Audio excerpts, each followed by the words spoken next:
Unggahan video pernikahan seorang pria asal Majalengka membawa seserahan serba uang viral di media sosial.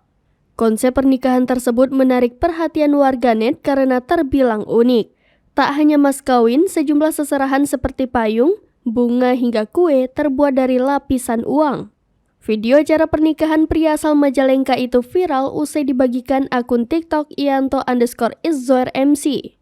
Hingga Jumat 23 Juni 2023, video berdurasi 30 detik itu sudah ditonton sebanyak 1,7 juta kali. Diketahui sang mempelai pria berasal dari Majalengka dan pengantin wanita dari Lampung.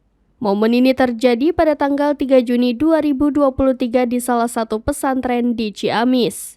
Lebih lanjut, sang pemilik akun TikTok yang merekam video ini ternyata berperan sebagai MC resepsi dalam acara tersebut.